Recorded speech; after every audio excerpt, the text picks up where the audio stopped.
घरों में सोते थे बिना किसी परेशानी के। उस गांव का नाम था सुंदर नगरी। यह गांव पहाड़ों के बीच बसा था। पेड़ों पर चहचहाती चिड़ियाओं और लोगों के चेहरों पर मुस्कान, जैसे खुशी ने इस जगह को अपना घर बना लिया हो। और इस खुशी की सबसे बड़ी वजह थे दो जिगरी दोस्त, रायस्टार और तकल्लू। ये दोनों सिर्फ दोस्त नहीं थे, सुंदर नगरी के रक्षक थे। रायस्टार एक साधारण लड़का था, लेकिन उसका दिल था शेर जैसा बहादुर। और तकल्लू, उसके पास थी जादुई शक्तियां, हवा में उड़ना, बिजली की रफ्तार से दौड़ना और सबसे खास हर किसी की मदद करना। गांव के लोग कहते थे, जब तक रायस्टार और तकल्लू हमारे साथ हैं, हमें कुछ नहीं हो सकता। लेकिन किसी ने सोचा भी नहीं था कि एक काली छाया उनके आसपास मंडरा रही थी। सुंदर नगरी से कुछ दूर एक वीरान और भयानक जगह थी, जिसका नाम था काली नगरी। वहाँ रहता था एक डरावना इंसान, कालुआ। उसे देखकर तो जानवर भी कांप जाया करते थे। कालुआ के पास थी एक सेना, राक्षस जैसे गुंडे और आदमखोर जंगली जानवर। उसका मकसद था सुंदर नगरी को मिटा देना। लेकिन उसे पता था कि रायस्टार और तकल्लू को एक साथ हराना नामुमकिन है। इसलिए उसने एक चालाक योजना बनाई, दोनों दोस्तों को अलग करने की। पहला कदम,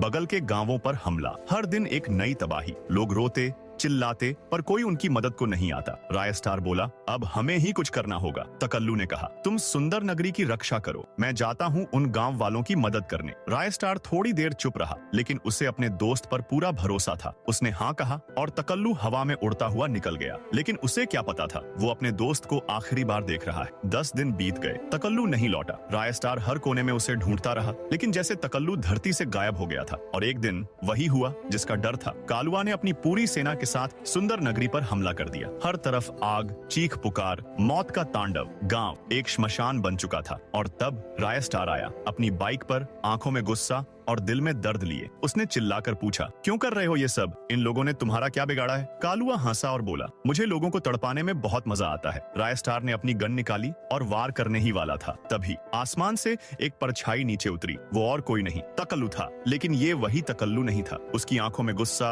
हाथों में खून से सनी तलवार, चेहरा भयानक, जैसे उसकी रूह ही मर चुकी हो। रायस्टार ने हैरानी से पूछा, तकल्लू तुम ठीक हो? इतने दिन कहाँ थे? क्या हो गया तुम्हें? लेकिन तकल्लू चुप था। तभी कालुआ हंसते हुए बोला, ये तेरा दोस्त नहीं, अब ये मेरा सेनापति बन चुका है। रायस्टार के आंसू रुक नहीं पाए। मुझे याद है, तुमने कहा था मैं हमेशा तुम्हारे साथ हूँ। लेकिन तकल्लू फिर भी कुछ नहीं बोला, जैसे रायस्टार अब उसके लिए एक अजनबी बन गया हो। और फिर कालुआ ने गुस्से में कहा, तकल्लू रायस्टार को खत्म कर दो। तकल्लू आगे बढ़ा, अपनी तलवार उठाई और सीधा रायस्टार के सिर पर जानलेवा हमला कर दिया। रायस्टार जमीन पर गिर पड़ा, बेहोश। रायस्टार का अपना ही दोस्त उसकी जान के पीछे क्यों पड़ गया? जानने के लिए कमेंट करें, पार्ट 2 चाहिए। इस कहानी